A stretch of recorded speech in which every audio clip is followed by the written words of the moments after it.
Dios les bendiga, amados. Damos gracias a Dios por todo cuanto nos ha permitido, ¿verdad? El Señor dice en su palabra que a todos los que le aman, todas las cosas ayudan a bien. Sean buenas para nosotros o sean malas, todas nos ayudan a bien. Damos gracias a Dios por todo lo que nos ha dado, nos ha permitido. Sí, Señor. Como anuncio quisiera, pues no sé si ya todos vieron al hermano Leonel. Nuestro hermano Leonel estará con nosotros ya, ¿cierto? ¿O se vuelve? Dios mediante estarán aquí. Entonces, bueno, yo creo que es nuestro hermano, poder decir que lo recibimos como hermano, no porque ya es nuestro hermano hace rato, ¿verdad? Pero yo pienso que le podemos dar una bienvenida con un aplauso, ¿no les parece? A la familia de Dios.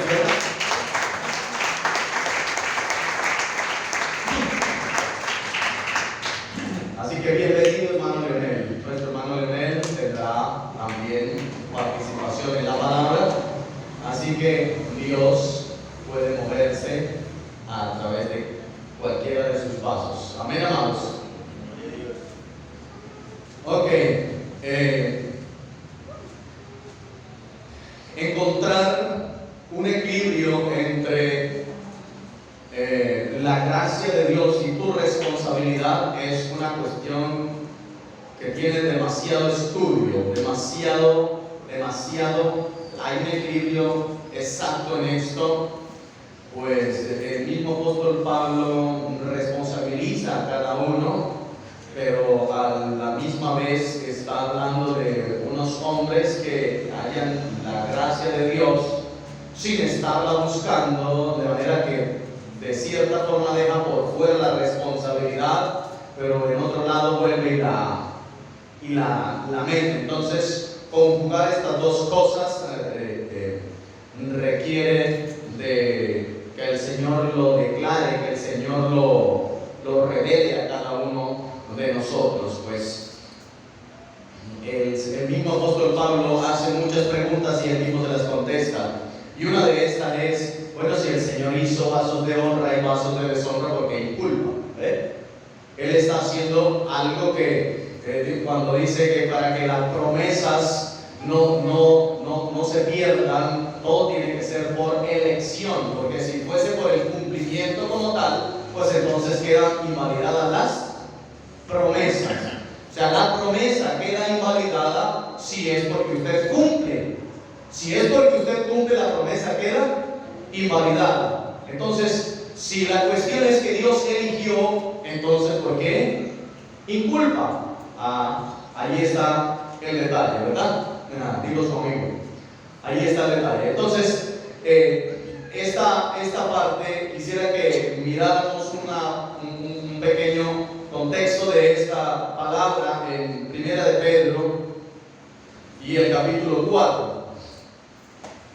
Primera de Pedro, capítulo 4.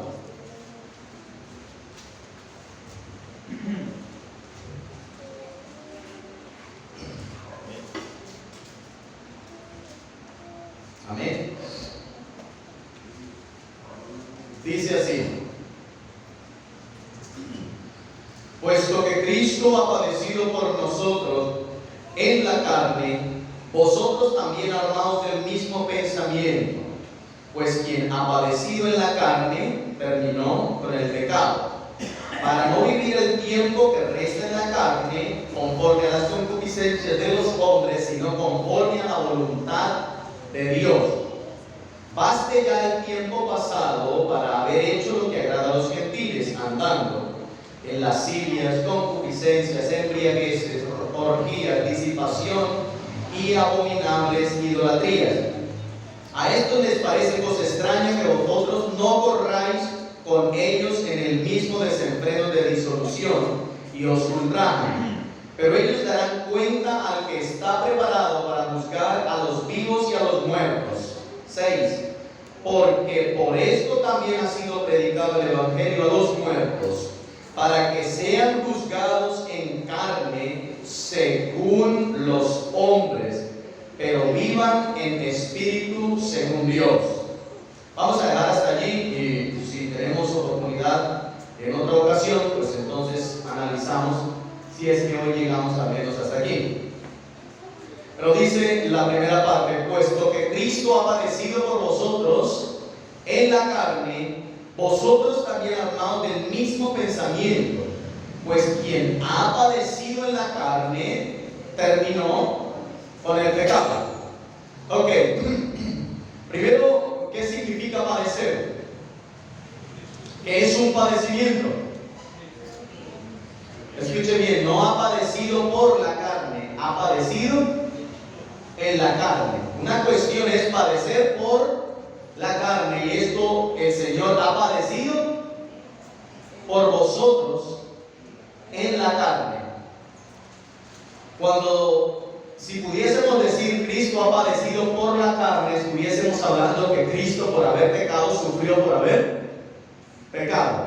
Pero el que nunca conoció pecado sufrió en la carne. Escuche bien, haber padecido por la carne. ¿Cuántos han padecido aquí por la carne? Por la carne, escuche bien, son dos cosas completamente diferentes. Hemos sufrido y hemos padecido por la carne, y parte de eso tiene que ver con nuestra naturaleza, que siempre nos incita, nos invita a estar haciendo lo que nos agrada. En esto hay una muy mala decisión, y estas malas decisiones producen en nosotros ¿qué? Padecimiento, es decir, sufrimiento. Esto no es el padecimiento que Cristo sufrió. Este no es el padecimiento. Ahora, padecer en la carne es otra cosa completamente diferente, que es no ceder a ninguno de los apetitos de la carne. Es algo completamente diferente. Es decir, cuando usted y yo queremos algo, anhelamos alguna cuestión, pero sabemos que es contraria a la ley de Dios, y usted y yo no cedemos allá. Dios nos capacita, pedimos la capacitación de Dios, no cedemos a esto, estamos padeciendo en la carne. Pero esto no tendrá un resultado para mal, sino un resultado para bien. Si usted padece por la carne, usted encuentra algo que viene en contra suya. Pero si usted padece en la carne, ¿qué hay para usted? ¿Qué hay para usted? Hay bendición de Dios, y hay bueno, ahí lo vamos analizando, ¿verdad? Ahí lo vamos analizando, pero lo que el apóstol Pedro está enfocando aquí es que cuando usted y yo comenzamos a padecer en la carne, el enemigo se queda sin ninguna cosa como atacarte. Cuando hay mucho dinero, y pasa gente que está enamorado del dinero y lo ve el dinero que hay allí, lo toma y hace con él hasta lo que no tiene que hacer. Bueno, pero si hay una persona que no le provee ninguna sensación el dinero, que no quiere dinero, dígame, ¿usted lo puede tentar con dinero? Lo peor, lo que más odian los corruptos es la gente que no se deja comprar. ¿Por qué? Porque la persona que no se deja comprar es una persona que no le sirve, no puede ocupar el puesto, no puede servir, ¿sí? Es decir, es un estorbo, porque si el mundo está torcido y hay uno recto, ese recto es un completo estorbo para todos los que están a su lado. Dígame si el Señor Jesucristo no fue la piedrita en el zapato para los fariseos, escribas y todo eso. ¿Qué me dicen ustedes? ¿Qué dicen ustedes del Señor Jesús? No solo fue la piedrita, fue la roca en el zapato.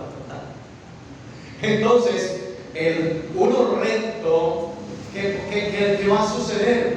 Ese que es recto va a ser un estorbo completo. ¿Con qué se puede tentar a una persona en la política que no le guste el dinero? O mejor dicho, una persona que no necesite dinero. Estábamos nosotros trabajando por allí en Sardinalda, y a un señor donde estábamos trabajando le ofrecieron una cantidad enorme por un pedacito de tierra que, mejor dicho, eso no produce ni uvas, pero le ofrecieron una cantidad enorme de dinero por eso. Y decíamos nosotros, ¿verdad? Esto costará todo ese mundo de plata. Y los que estaban por ahí, no, hombre, no se le ocurre que esto va a costar tanto. Pero el detalle es que como el señor dueño de eso no necesitaba plata. Dígame, ¿quién le compra eso? ¿Qué dinero lo puede tentar? Nada, no hay nada. No hay nada que lo tiente, ¿verdad? No hay nada que le sirva.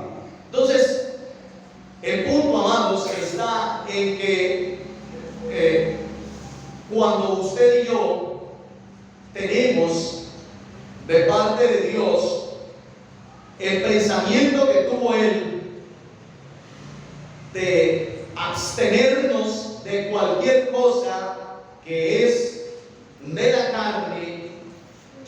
Bueno, hay cosas que el Señor nos las da como un beneficio, como un deleite, ¿verdad? Una esposa, unos hijos, el compartir, cosas así. Pero el enemigo toma cada una de estas cosas y le da un contexto completamente diferente. ¿Te gustan las mujeres? Bueno, pero aquí hay dos, aquí hay tres, aquí está esto, aquí está lo otro. Los hijos, no hay problema, puedes tener uno en cada mujer. Tal cosa, no interesa, los amigos son para deleites, para esto y para aquello. Y cosas así por el estilo. Dios ha dejado las cosas buenas, pero el enemigo las fuerza. Entonces, cuando el enemigo ve que contigo no tiene cabida. A ver, el Señor Jesucristo, cuando está por ir a la cruz, o ya prácticamente va camino a la cruz, Él les dice a los discípulos, ¿cómo es? Aquí viene he aquí el príncipe de este mundo. Bien, pero ¿qué? Él nada tiene en mí, es decir, con nada me pudo tentar. Ahora hablamos de las tentaciones, pero una tentación, amados, una tentación siempre va por lo que tú tienes, ¿dónde? Dentro. Si no hay algo que de aquí te llame, entonces no hay ninguna tentación. Es decir, dice que el Señor Jesús fue tentado en todo, pero en ninguna cosa hubo una respuesta, porque dentro de él el enemigo no tenía nada. Viene el príncipe de este mundo, pero él nada tiene en mí. Es decir, que si hay alguno de aquí que lo tiente el olor al cigarrillo, pues en mi caso no es así. A mí me pueden poner esa cuestión allí, que lo que más me da a mí es tos y me quiero salir de ahí lo más rápido posible. Entonces, para mí no es ninguna tentación. Que si yo veo a alguien tomando o alguna cuestión por el estilo, para mí no es ninguna tentación, porque dentro de mí no hay nada que responda a esa cuestión. Yo le pregunto, dentro del Señor Jesús, ¿qué había para responderle a Satanás? No había nada. Así que si alguien te pone una cerveza delante de ti y tú nunca te has desvivido por una cerveza, ¿eso se constituye para ti en una tentación? No. Sin embargo, se tiene que decir, estaba tentándolo para que se tomara una cuestión de esa, mientras que hay otros hermanos que sí en su vida anterior pudieron estar con cositas así y ellos tienen que hacer un mayor esfuerzo, ¿verdad? Tienen que hacer un mayor esfuerzo. Entonces, cuando viene esta parte de que le ofrecen es lo que le gusta o lo que no le gusta. Lo que le gusta. Ahora, cuando le ofrecen lo que le gusta, él tiene que padecer ¿cómo? En la carne. En la carne. Porque si se la toma, si accede allá, entonces padecerá por la carne. Padecerá por la carne. Así que eso va a desencadenar otra cantidad de cosas que le van a traer problemas, le van a traer daño y va posiblemente a dañar a quienes estén a su lado. Así que nuestro Señor Jesucristo tenía este pensamiento de padecer en la carne. Y el pensamiento para usted y para mí en este tiempo es de que ¿qué? ¿Cómo dice la segunda parte? Armaos. Armaos del mismo pensamiento de sufrir por o en la carne. Sufrir en la carne. ¿Qué quiere decir esto entonces? ¿Qué quiere decir esto? Que usted y yo tenemos que estar sabiendo cuáles son las cosas que usted y yo de aquí pudiese haber una respuesta y a eso estar poniéndole el freno. Identificar rápidamente cualquier cosa que te lleve a esa debilidad que tú tienes o que yo tengo. ¿Ven? Entonces, armaos vosotros también del mismo pensamiento. ¿Por qué? Porque si usted y yo nos armamos del mismo pensamiento, ¿quién es el que ha padecido en la carne? ¿Quién ha padecido en la carne primordialmente? Nuestro Señor Jesucristo. Y Él que padeció en la carne, ¿qué pudo decir? Terminó con el pecado, acabó, clavó en la cruz, acabó con el pecado. Ahora, usted y yo podemos, por la gracia de Él, mantenernos libres de pecado, pero no de las consecuencias como tal del pecado.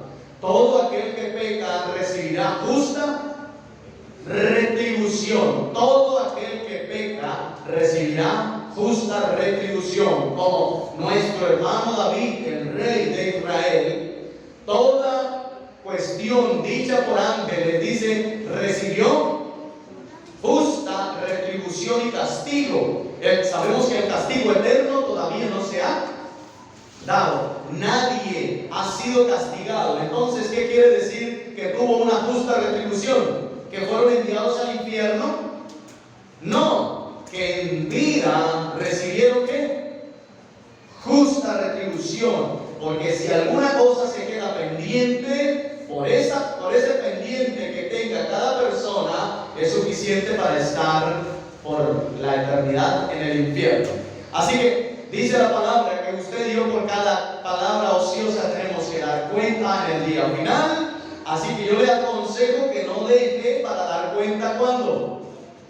En el día final, porque si en el día final hay que dar cuenta, por eso se va a perder de la gloria de Dios.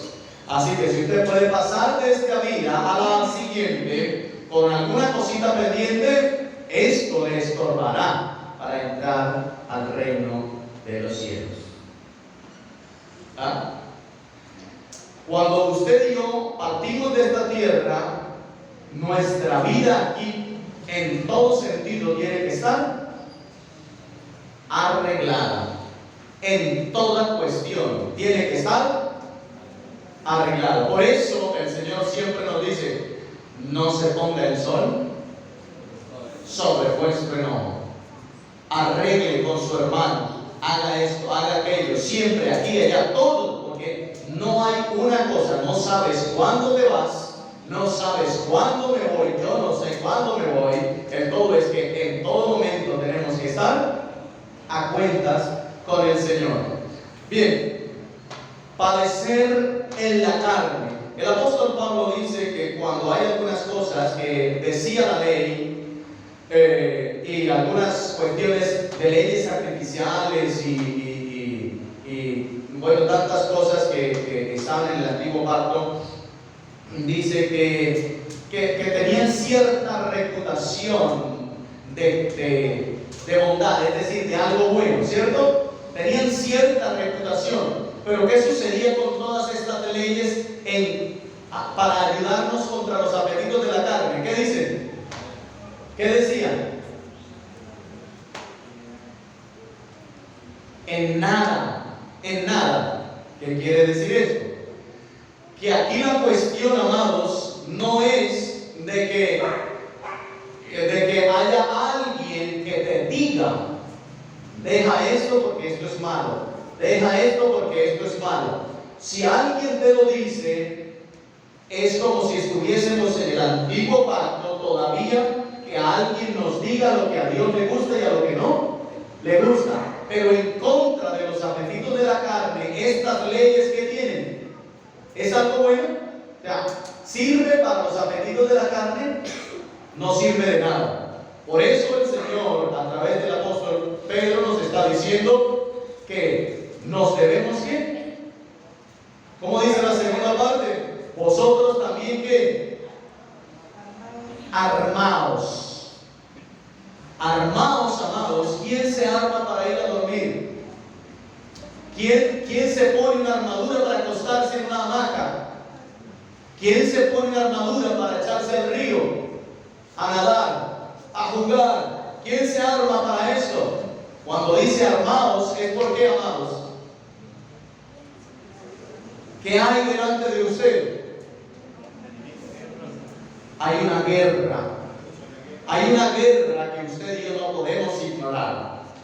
Armaos del mismo pensamiento que tuvo nuestro Señor Jesucristo. ¿El pensamiento de qué? ¿De qué? De padecer en la carne. El que ha padecido en la carne, ¿qué? Terminó con el pecado. ¿Quién terminó con el pecado, amados? Nuestro Señor Jesucristo. Ahora sí, armados de este pensamiento, podemos decir que ya para no vivir el tiempo que resta en la carne conforme a las concupiscencias de los hombres, sino conforme a la voluntad de Dios. El Señor Jesucristo, cuando vino a esta tierra, Él tenía que tener una voluntad muy diferente a la del Padre. De otra manera, no tendría sentido que el Señor Jesucristo viniera a mostrarnos cómo es el vencer. Si mi voluntad es mi propia voluntad y la comparto, yo no tengo ninguna cuestión que obedecer. ¿Por qué es que usted y yo podemos estar con puntos diferentes? Se va a hacer algún trabajo y uno quiere que se haga así y el otro quiere que se haga de otra forma. ¿Por qué? ¿Qué pasa? ¿Tienen el mismo pensamiento? ¿Tienen la misma voluntad? No, ahí hay un problema. ¿Por qué es que Cristo dice, a ver, si miramos lo que es el pecado es desobediencia, ¿verdad? Donde no hay ley, ¿a quién se culpa el pecado? A nadie. Así que usted no tiene cuidado de no robar a menos que sepa que el que roba es juzgado por la ley. ¿Sí? Entonces usted puede hacer cualquier cosa que puede ser mala, pero si no está registrada en la ley, a usted no lo inculpan de ninguna cosa, ¿verdad? De nada. Entonces, incluso por ahí yo he dicho en algunas ocasiones de un hombre que cuando se hacían ciertas transacciones en los bancos, uno de los avispaditos de allí del banco comenzó a darse cuenta que cuando cada quien pagaba con sus tarjetas o con cualquier cosa, en la cuenta daba, bueno, digamos, 99,5 centavos. 2.455.000 con tantos centavos. Y entonces él comenzó a darse cuenta de los centavitos que iban en cada lado, y no eran 2 ni 3. Entonces esos centavitos él hizo una cuenta aparte, y a cada vez que esos centavitos le quedaban, él los pasaba a su cuenta, todos los centavitos en cada transacción, y en menos de nada el hombre se hace de una gran cantidad de dinero.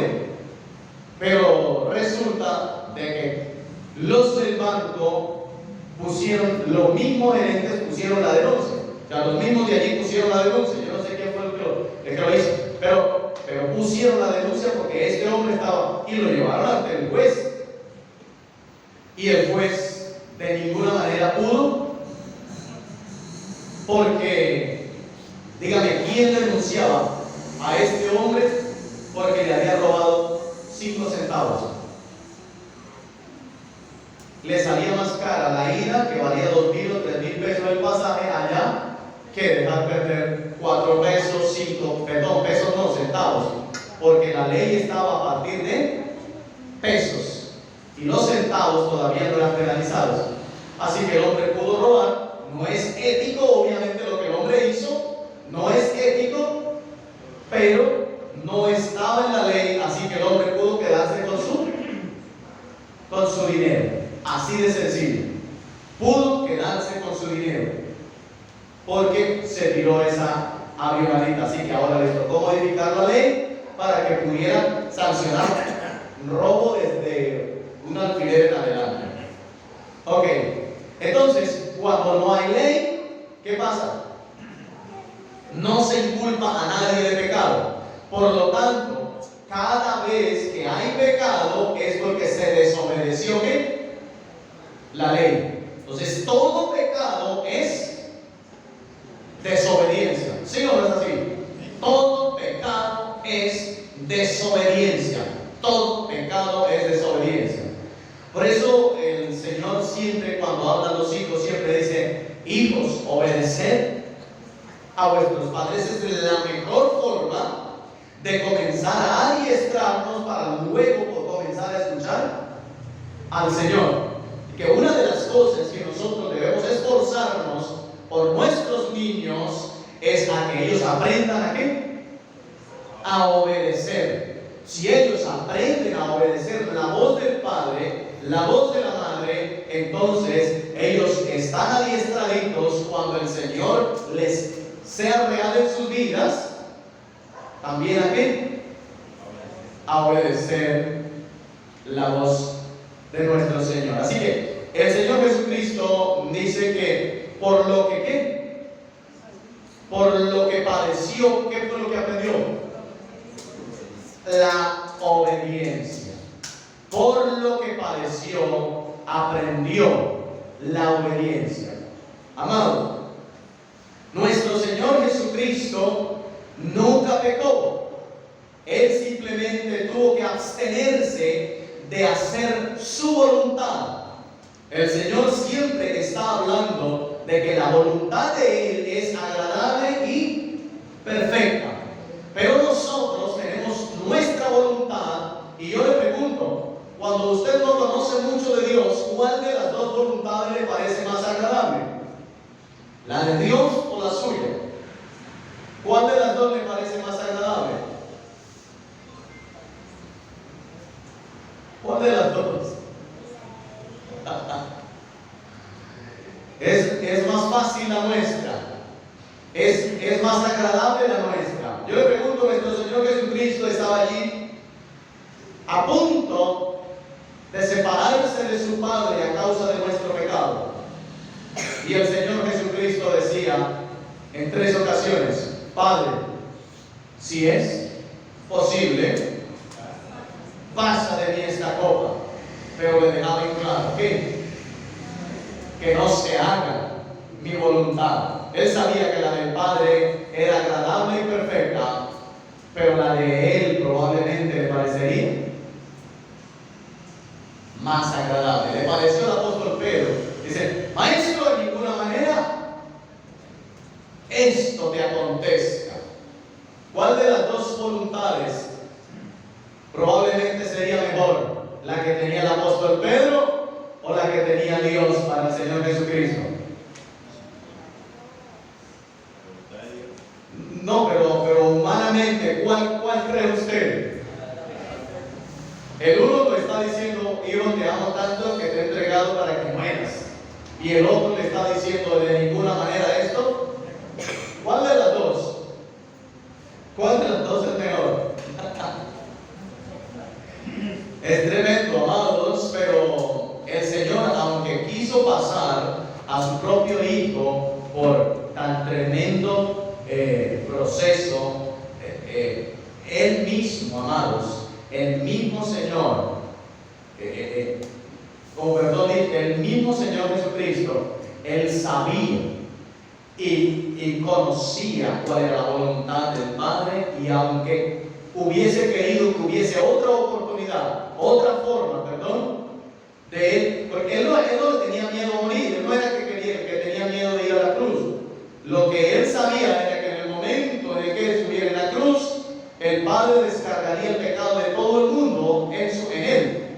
Y en ese momento el Padre no podría estar con su Hijo acompañándolo, porque el Padre, los pecados que usted y yo hemos cometido hacen separación entre Dios y nosotros. Así que en el momento en que todo este pecado fuera echado sobre Jesucristo, el Padre no podía estar con su Hijo. En ese momento a eso le temía el Señor Jesucristo. ¿A qué? A la separación. Yo le pregunto: ¿el Padre lo dejó? El Padre lo abandonó. Y Él lo exclama: Padre, Padre, ¿por qué me has abandonado? Nuestro pecado cargó sobre su propio Hijo, con el objetivo de que usted y yo estuviésemos libres, amados. Él tuvo que ver a su propio Hijo de lejos. Él no pudo acompañar a su Hijo. Su Hijo no pudo estar con la compañía eterna de su Padre. No fue que los judíos lo mataron. A eso no le tenía miedo a Él. A eso no le temía, a tener que pasar por cualquier dificultad, por cualquier cosa. Él lo decía con valor. Pero sí le temía, amados, a la separación que iba a haber entre Él y el Padre.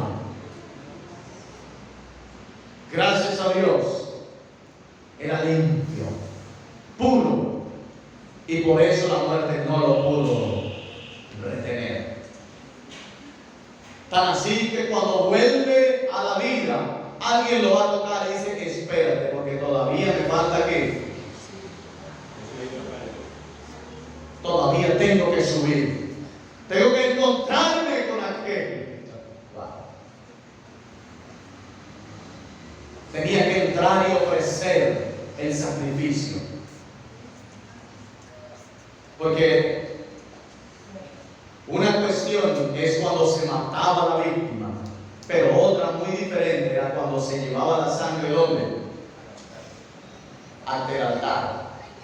Así que lo que había sucedido hasta ahora era el derramamiento de la sangre de nuestro Señor Jesucristo allí. Pero luego Él vuelve a la vida. Él tiene que entrar ante el altar de su Padre. Y al entrar allí, dice, no entra con la sangre de machos cabríos, sino con ¿qué? Con su propia sangre, a oficiar delante de su Padre el perdón por cada uno de nosotros. ¿Cuántos alaban al Señor por esta bendición que el Señor nos ha dado? Oficiar delante de su Padre con su propia sangre el perdón de nuestros pecados. Por eso dice, quien padeció en la carne terminó con el pecado.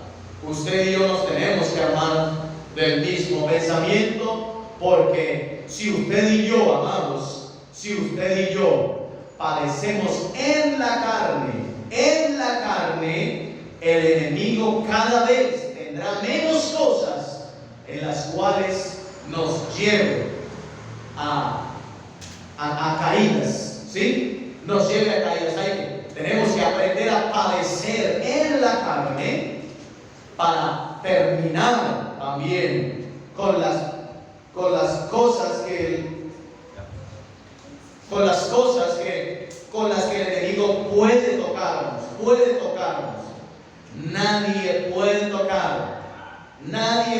tocar a uno que no le interese nada. Como cuando usted va por la calle y le ofrecen algo y usted tiene buen dinero, pero no le interesa. Mire que se lo dejo baratico, mire que está bien económico, que es de buena calidad y que lo que quieras que sea, pero a usted no le interesa. Se lo pueden regalar. Decía mi madre, para mí los perros regalados son caros. Así que usted, ni por hermoso que le fuera el perrito, lo más pomposo, lo más bello, para el hermana Rosalba era perdido. Los perros eran regalados, para ellos era caro. Ni pagándole usted podía ver que en la casa algún día se fuese a tener un perro. Así que a veces ver un perro lindo y no me pude resistir. Ese caso no era del hermano Rosalba. Eran caros para él, regalados, eran carísimos. Así que no había forma de que ella le diera ternura a un perrito, porque ella sabía que se iba a convertir y cómo iba a oler la casa un tiempito después. La gente que vive con el perro se acostumbra al olor del perro y vive como feliz. Pero el que llega se da cuenta que la casa huele a perro. Es terrible cómo la gente puede acostumbrarse a mantener mascotas así en la casa. Pero la gente se acostumbra tranquila y vive feliz. Al lado de la casa hay una familia que tiene un solarcito muy pequeño y ellos tienen como 2 o 3 animales así de grandes. Cuando el sol calienta, el olor es terrible, pero ellos son felices. El olor es terrible, amados, terrible. Y ellos allá están con la cocina, queda así y está la puerta y ahí está el patio y la cocina queda justo hacia allá. Y ellos hacen su comida felices. Y esa terrible hediondez ahí en el patio, pero ellos son tranquilos. Y hacen cosas para vender, arroz de leche, cosas así las hacen para vender. Felices.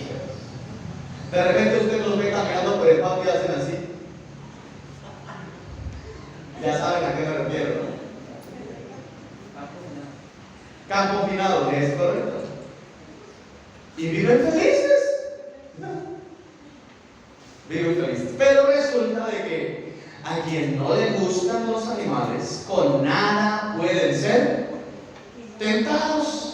Ni por hermosos, ni por ojos verdes que tengan, ni por peludos, ni por ninguna cuestión, nada podrán ser tentados. Así de sencillo. Así que, amados, esto es para llevarlo al plano espiritual.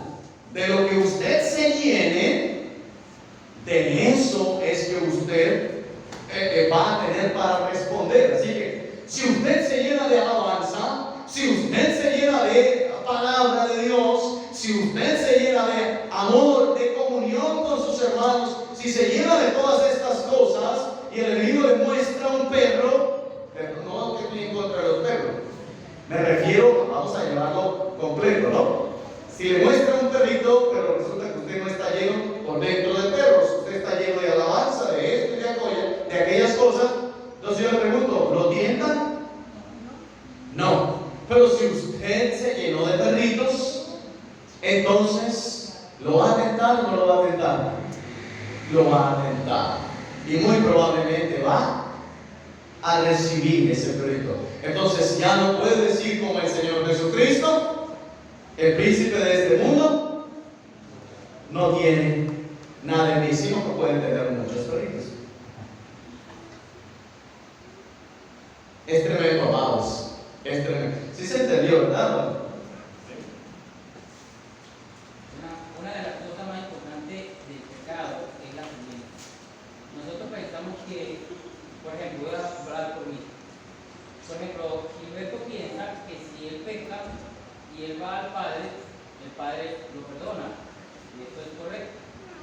Pero está la consecuencia que viene del Antiguo Testamento. Y está ya yo peco, yo voy al Padre, pero yo soy limpio.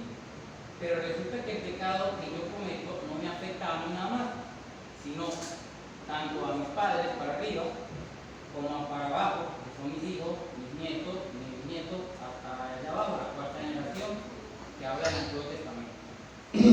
A veces nosotros podemos ver a personas, hermanos o hermanas en este caso, que cometen un pecado inusual, pero es pecado porque Dios dice que no se debe hacer porque a él no le agrada. Resulta que la persona pide perdón, pero se olvida de que desde el Antiguo Testamento de la consecuencia. Que la consecuencia no solamente es para él, sino para el alrededor de toda su generación, toda su descendencia. Claro. Entonces tenemos que tener en cuenta de que lo que usted decía con respecto a los perritos o a la cerveza en este caso, la persona se toma un vaso de cerveza y no, yo puedo perdón en la iglesia más tarde, qué sé yo, o yo voy a bailar y después que yo baile voy a medir todo. La persona está totalmente ignorando de haber conocido a Dios, porque resulta que cuando la persona está pecando, no está ensuciando solamente su vestidura, sino la vestidura de sus descendencia. Sí, Señor. Entonces, lo importante que nosotros podemos enfocar es que para que usted y yo podamos enfrentar aquella situación, no es que tú te agarres a pelear contra lo que te gusta. Porque si te agarras a pelear contra lo que te gusta, vas a tener una pelea que nunca vas a poder ganar. Así que lo que hay que cambiar es lo que responde a lo que está afuera. ¿Sí me hago entender, verdad? Porque la tentación no es que de allá vino algo, como dicen, lo más falso que puede escuchar usted es que la oportunidad hace al ladrón. Eso es lo más falso. La oportunidad reveló al ladrón que tenías dentro. La oportunidad reveló que eras un ladrón. La oportunidad reveló que eras lo que sea, la oportunidad, ¿sí? Pero eso solamente revela lo que está dentro. Así que cuando le digan la oportunidad hacia el ladrón, digan falso de toda falsedad. No, porque es que él no iba a robar, simplemente lo vio y pues lo tomó. Si no lo tomaba él, lo tomaba yo. A mí qué me importa. Si yo no soy ladrón, a mí qué me importa que lo agarre otro. Pero yo no tengo por qué hacerlo. Ahorita hasta la cultura japonesa que dice, usted va por la calle, ve una billetera, si no es suya, déjela ahí, es de otro. Usted va por ahí, ve una bicicleta que no tiene dueño, que se quedó 2 o 3 días, está allí, no importa, si no es suya, déjela ahí, que es de alguien. Bonito, ¿verdad? Así de sencillo. Si no es suyo, es de otro. Pues que si yo no la agarro, pues la agarra otro. ¿Y a ti qué te importa? ¿Es tuya? No, pues déjala ahí. No es así, amado. Así de sencillo. Entonces, lo que usted y yo tenemos que estar preocupados, amados, es por lo que tenemos dentro. Porque de lo que está dentro es lo que responde a lo que el enemigo pone por fuera. Así que cuando usted y yo podemos vencer, no es porque nos agarramos a pelear. A mí me gusta mucho la cerveza, entonces ahora voy a pasar por allí, yo tengo que ser valiente. No haga eso, nunca lo va a lograr. No lo haga. haga, ¿sabe una cosa? Comience a llenarse ¿de qué? De la vida de Dios. Oración, canción, acción de gracias, comunión con los hermanos, la palabra de Dios. Se comienza a llenar, comienza a llenarse de todas estas cosas. Y ahora, de lo que usted está lleno, nunca va a responder a lo que el enemigo le ofrece. Esta es la manera, amados, en la que usted y yo podemos enfrentarnos. Eso, ahora sí, quien ha padecido en la carne puede terminar con lo que el diablo lo puede llevar a hacer. Porque usted es tentado y ahí no hay pecado, amado. Que usted sea tentado, todavía no hay pecado, a menos que sea consumado. Si el pecado es consumado, entonces ahí hay muerte, pero de otra forma no. No, pensando que el imán solo hace contacto con el hierro, con otros materiales, Ahí, por ejemplo, usted lo pone al aluminio, Solamente hay algo que lo atrae, el hierro o otro imán, ¿verdad? Otro imán, de una, se lo trae de una vez. Pero si usted no está en esta cuestión, sino que usted se ha llenado de algo que es completamente diferente a lo que el mundo le puede ofrecer, entonces usted puede permanecer ante cualquier circunstancia que el enemigo le ponga a usted para que caiga. Entonces, amados, qué impresionante lo que el Señor nos quiere decir acá, y es precisamente que si usted y yo tenemos la ganancia de llenarnos de Él, y si nos llenamos día, noche, hermanos, la meditación de la palabra de Dios es tan vital para un hijo de Dios como usted, bueno, los que meditan tienen la bendición de poder saber la garantía que tiene el cristiano. Es decir, busque un lugar solo, donde usted pueda sentarse. Los demás creen que usted no está haciendo nada. Los demás creen que usted está perdiendo el tiempo. Pero solo usted sabe en qué está trabajando. Qué hermoso. Como usted saca tiempo para la oración, qué hermoso es quedarse sentado a pensar en todo lo que Dios ha hecho por usted. Qué hermoso. ¿Sabe cuándo podemos nosotros conocer que en verdad tenemos una relación con el Señor? Cuando podemos pasar tiempo delante de Él. Allí podemos conocer nosotros que tenemos una relación recta con el Señor. Así que, amados, cuando usted recibe la palabra y la lleva a su aposento, usted comienza a lo bueno. ¿Qué fue lo que me quedó hoy? ¿Qué es lo que yo puedo tomar hoy? Hoy puedo tomar esta partecita. Y comienza a darle. Pasa 1, 2, 3 días, dándole. Y cuando usted tiene una comunión hermosa con el Señor comienza a avivar más la palabra. Y de repente usted tiene que dejar lo que esté haciendo y irse a ver cómo es que dice aquel versículo que el Señor le acaba de poner en la cabeza. Y va y lo lee y sigue y se queda y está allí. A veces que yo me voy para arriba, al segundo piso, y estoy allá y me pongo a trabajar en alguna cosa, y cuando estoy allí yo estoy trabajando y estoy pensando, meditando en la palabra, de repente el Señor trae aquella escritura y queda todo a un lado y tengo mis cosas para estudiar allí mismo. y me siento y puedo durar el resto del día estudiando lo que el Señor me dio. Ya no entiendo alguna cosa y vuelvo otra vez a trabajar a que el Señor aclare cualquier cosa. Qué bello, hermanos, poder tener un tiempo especial con el Señor. Debemos pelear por el tiempo que debemos pasar con el Señor. Si tenemos muchas ocupaciones, pues bueno, tenemos que ¿cómo es? El reformador Martín Lutero decía: hoy tengo tantas ocupaciones, tantas ocupaciones, que para que me alcance el día tendría que orar como 4 horas. ¿Sí está entendiendo? Acá. Que para que el día me alcance tendría que orar como 4 horas. De otra forma no me alcanza el día.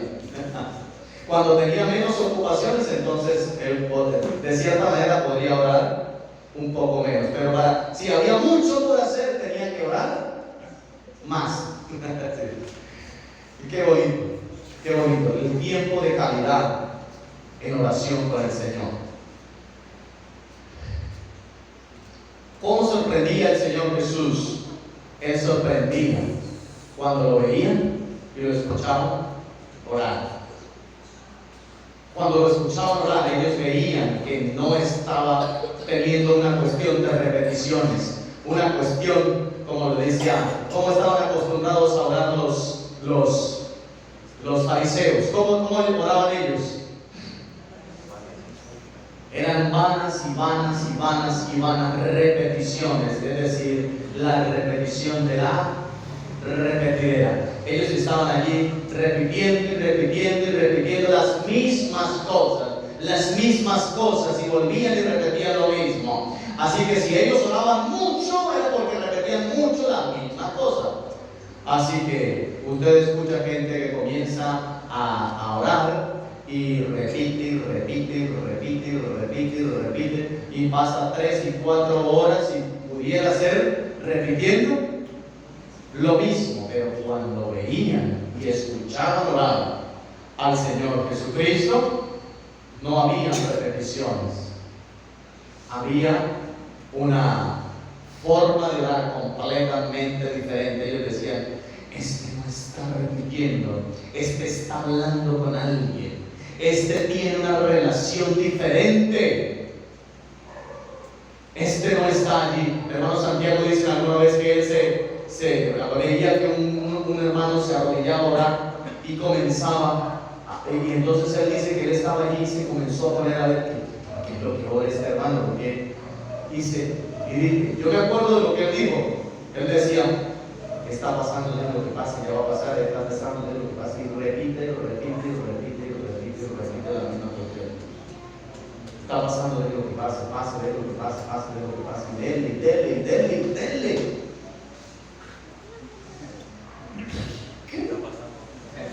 Está pasando, va a pasar de lo que pasa, está pasando, va a pasar de lo que pasa, y dele.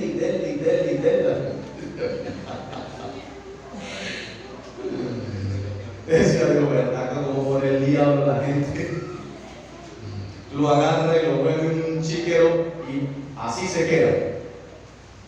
Pero el que conoce, el que saca tiempo de calidad para el Señor, ese establece una relación personal con el Señor Jesús. Y esto es lo que nos capacita, amados, para momentos difíciles, para momentos de angustia, para momentos terribles, amados. Dice, lo más terrible es cuando experimentamos los silencios de Dios. Siempre lo he dicho. Los silencios de Dios, amados, son terribles. A menos que usted se haya capacitado en el Señor, usted puede pasar los silencios de Dios. Hay hombres en un teatro y hay gente gritando y hay cristianos allí metidos y todos clamando: Señor, ten misericordia de nosotros, Señor. Salen los leones, salen los tigres y comienzan a darse un festín con los evangélicos.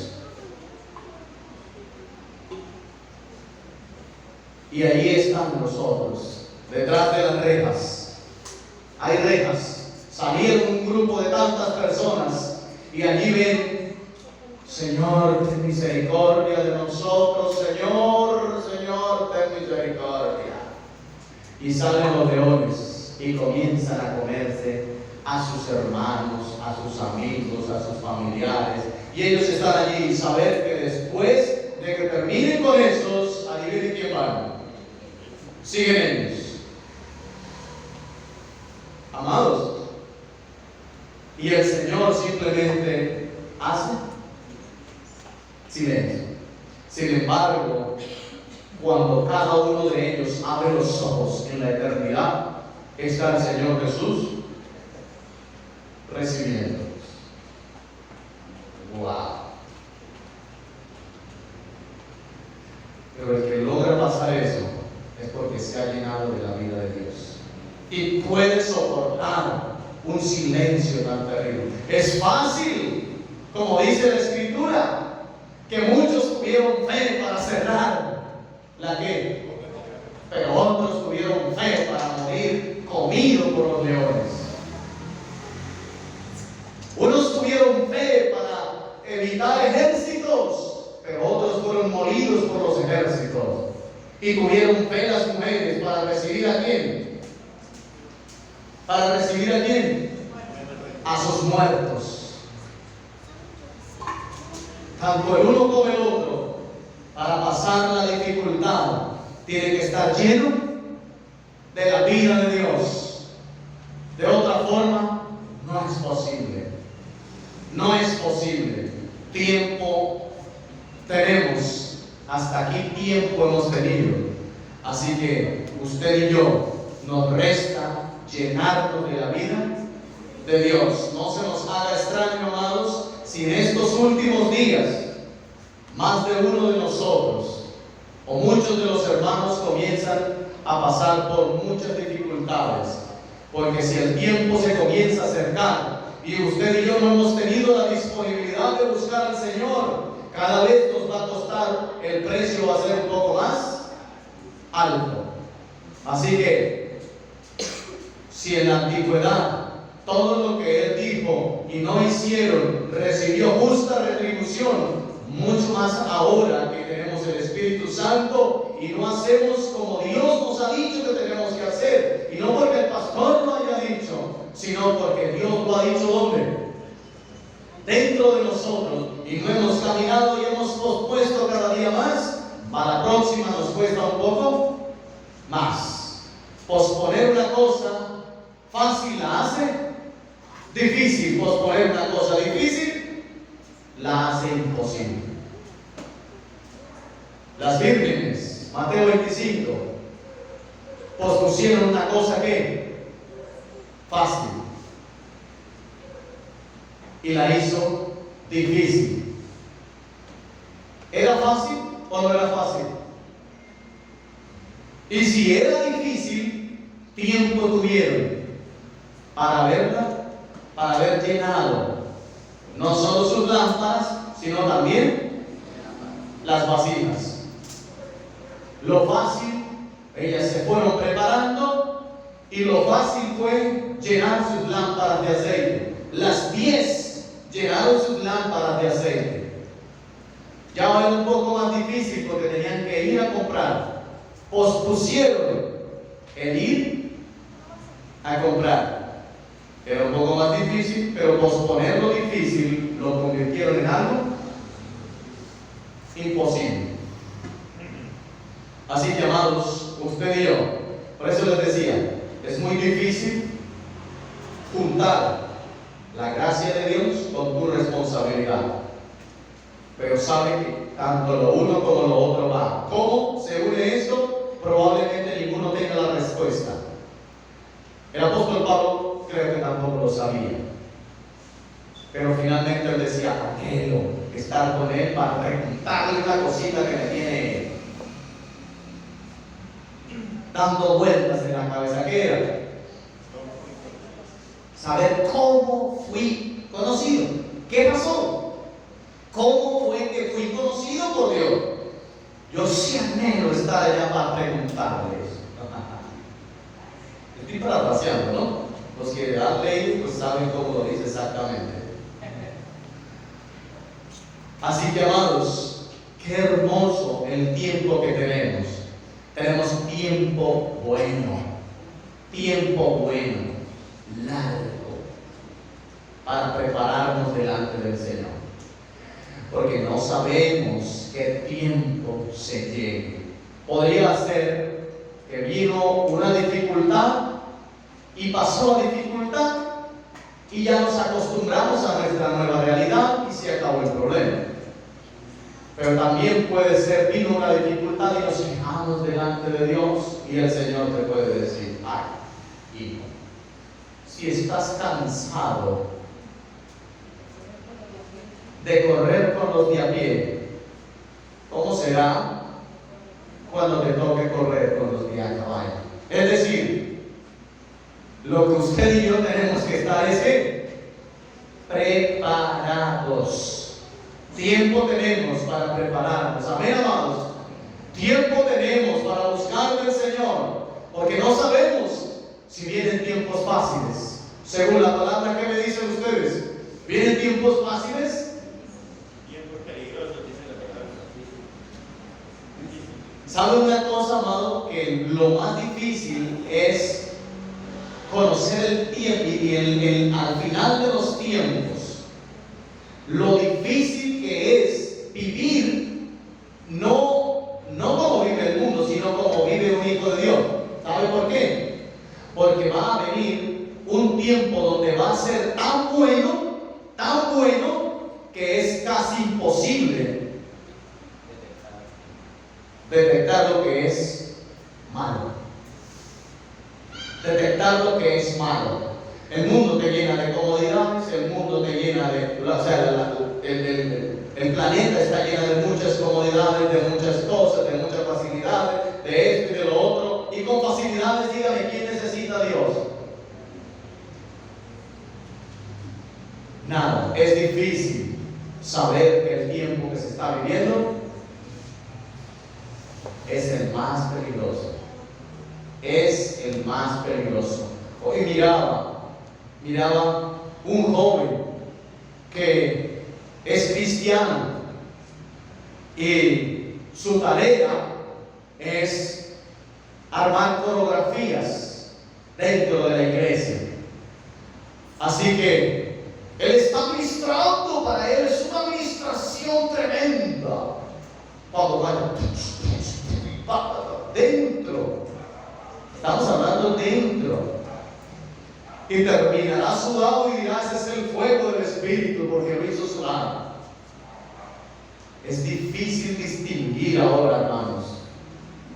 Solamente quienes han comido la palabra, quienes han leído la palabra, saben realmente que el tiempo que se está viviendo es peligroso. Es peligroso. Es terrible. Así que las iglesias se van llenando. ¿Por qué? Porque ya no tienen que ir a la discoteca. La discoteca la tienen dentro. Si la discoteca está dentro, ¿quién necesita discoteca? Está aquí. Ay, allá sí me gusta ir. Allá sí me gusta. Por eso el tiempo que se está viviendo es difícil, es terrible. Pero usted y yo tenemos la oportunidad de capacitarnos, porque cuando toda esta cuestión comience a fallar, cuando comience ya a que la gente ya no, dice que en el último tiempo no habrá, no se sufrirá la sana doctrina, es decir, que cada uno va a escuchar lo que le gusta escuchar, lo que le encanta escuchar. Yo no voy a la iglesia, pero yo escucho mucho a tal pastor. Qué bueno que lo escuches y a quién amas.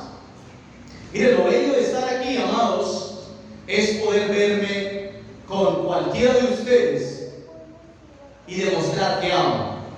Porque el amor no es cuando usted está noviando con la persona, y usted va a decir algo y ella dijo lo mismo, ay, era lo mismo, es que estamos súper conectados, tenemos la super conexión. Entonces por eso yo la amo, es que doy mi vida por ella. Y porque es que íbamos a comer un helado y será que lo pedimos de fresa, ese era el que yo, es que somos uno, es que estamos pastores, que somos el uno para el otro.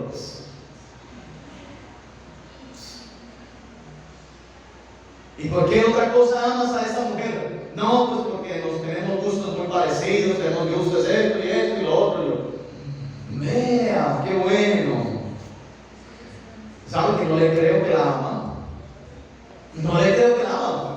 Lo que está es uno de los dos está pensando, el otro simplemente va allí, pero cuando comience a pensar, la cuestión va uno para allá y el otro para allá. Si alguien me dice a mí, sí, yo la amo, pastor, yo la amo. Ah, sí, la amas. ¿Y por qué? Porque ella es tan diferente. Ella es pura llena de rabia, pero yo por encima de eso la amo. Y ella me dice que en el arte de la casa ella no me quiere ver más, pero aún así la amo. Caramba, así sí. Yo digo que quiero comer pescado y ella que pollo, que el pescado no le gusta. Y por eso la amo. Entonces, como la amo tanto, pues vamos y comemos pollo. Ah, ok. Entonces, cuando venimos a la congregación, no nos encontramos con todos los que pensamos igual. Con todos el hermano me dice, hermano, yo quería que cantáramos tal canción. No, hermano, esa canción me fastidia, de verdad. Pero por amor de hermano, vamos a cantar. Ok, tengo a alguien a quien amar y demostrar que Cristo trabaja en mí. Esa es la importancia de tener una familia. Todos no pensamos igual. Ninguno de los que estamos aquí podemos decir que todo en la iglesia ha sido color de rosas. Hay momentos donde más color de hormiga que color de rosa, pero por el amor que Cristo ha puesto en nosotros, podemos pasar por encima de cualquier cosa y aún así no es, escuche bien, no es hipocresía, sino que desde dentro de mí, puede pasar por encima. Así. Pensamos diferente, vea, lo que sea, pero lo puedo abrazar y sentir que lo amo. ¡Wow! Cristo está trabajando entonces en nosotros. De otra forma, amados, es fácil ser cristiano por YouTube. Es fácil ser cristiano por WhatsApp. Es fácil. ¿Sabe por qué? Porque usted no tiene nadie con quien pelear. Usted no tiene nadie con quien rozar. Usted no tiene nadie. Entonces usted nunca aprenderá el amor. Nunca lo aprenderá. Así que cuando hacemos esto, usted y yo podemos crecer. Es que como estamos en esto, cuando usted lleva la palabra, alguien le dice, ay, a mí no me hable de ese Dios y esto y lo otro, quítale, carga esto. Si lo hace usted con mayor amor, a que la persona pueda comprender. Es decir, que si esa persona se va a perder, se tendrá que pasar por encima de mí. Porque yo no le voy a permitir, porque yo le voy a hablar la verdad. Quiera o no, quiera. Entonces, amados, indispensable que usted y yo podamos crecer cada día más, llenarnos para poder cambiar aquello que responde a las tentaciones del enemigo, aquello que responde. Si dentro de mí comienzo a cambiar esto, así que me ponen el imán, pero ya aquí no hay hierro, ya aquí hay carne. El imán y la carne, no. Ok, me refiero a carne, no la carne de la que estamos hablando acá. Vamos a cambiar a madera, digamos madera. Allá hay un imán, pero aquí hay madera. ¿Sirve? No, pues Estoy hablando de dos cosas completamente diferentes. Entonces, no hay nada que me atraiga. No hay nada que me atraiga. Hasta que podamos decir, como el Señor Jesucristo, haga lo que quiera hacer el príncipe de este mundo, pero él nada tiene en mí. Qué hermoso que pudiésemos decir así a estas alturas, ¿no le parece? Wow, impresionante. Pero vamos, confiados en que el que padeció, ¿qué pasó? Terminó con el pecado. El que padeció, terminó con el pecado. Por lo que se padece, se aprende obediencia, es decir, se pone la voluntad de Dios por encima de la mía. La voluntad de Dios por encima de la mía. Amén, amados. Vamos a dar gracias a Dios